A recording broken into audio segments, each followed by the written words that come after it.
Maxwell Jacob Friedman, at the tender age of 23 with 4 years of combined wrestling and training under his belt, is currently one half of the MLW World Tag Team Champions, a former MLW Middleweight Champion, and CZW World Champion. With just a handful of matches and promos under his belt for All Elite Wrestling, he's arguably the company's brightest shining asset. This is Ash from Wrestle Everything, and today we take a closer look at the man of the moment, Mr. Maxwell Jacob Friedman. MJF was a relative unknown to the larger wrestling community in January 2017 when he was announced as one of the Elite's first batch of signings. Prior to his in-ring AEW debut at Double or Nothing as part of the pre-show Casino Battle Royale, MJF was heavily featured on Being the Elite and the Nightmare Family YouTube channels as Cody Rhodes' protege, who was an eager and excited student in Cody's presence, but a cocky and disrespectful little shit when conversing with anyone not named Cody. Oh cool, what is this made of? Baby shit? Although unsuccessful at winning the Battle Royale, MJF stole the show, lasting from start to finish. He was eventually dumped out of the ring by the match's ultimate winner, Hangman Adam Page, which set the Hangman up as the company's first #1 contender. During this match, MJF was a heat magnet and easily the most entertaining man in the match, with his old-school heel tactics and constant crowd taunting. This performance and all others since have gained this young'un public plaudits from everyone, from Stone Cold Steve Austin saying he was a breath of fresh air and a heat-seeking missile, to Jim Cornette stating publicly that MJF is the next big star of professional wrestling. And it's of little wonder. MJF is an old head on young shoulders. He lives and dies his character, and at the tender age of 23 is already demonstrating all the tools required to live up to the hype. Is this f***ing cold? Idiot.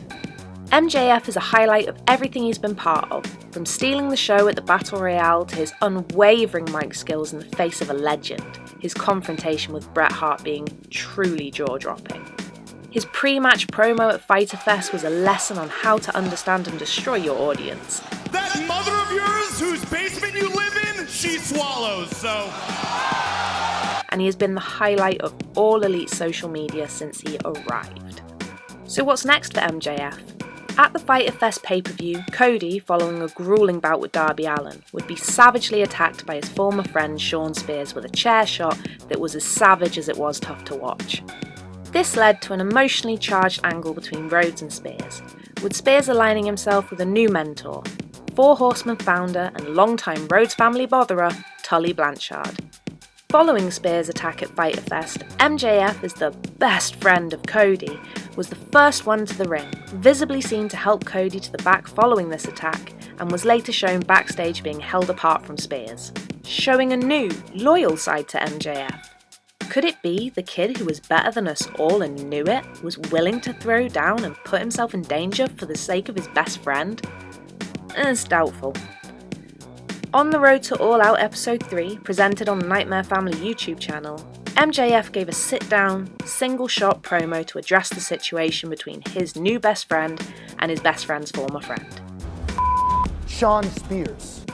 MJF said he would never do anything like that to someone he considered a friend, and that Spears was just a piece of shit, and if they were in the ring together, he'd knock his ass out cold. Out cold. And as salt of the earth as MJF is, I feel like I can smell a double cross coming. Turning on Cody at All Out would draw MJF even more heat than he already demands from the live Chicago crowd and take him to the next level of heeldom. MJF needs to be positioned at the top of the mid-card at least by the time television rolls around. It's truly remarkable how fast he's positioned himself as the next big star in professional wrestling in the space of a single calendar year. That said, the audience AEW play to now will likely only make up a small percentage of their eventual audience once they're on weekly television, so MJF should be positioned as not just comedy relief when October comes around, but as a genuine threat. I think a feud with Cody, which he will win, he needs to win his first notable feud, is the perfect platform for launching him into the mainstream. So what do you guys think? Is MJF worthy of the hype? Will he turn on Cody? Sound off below. Thanks for watching. Please like, share and subscribe for more content.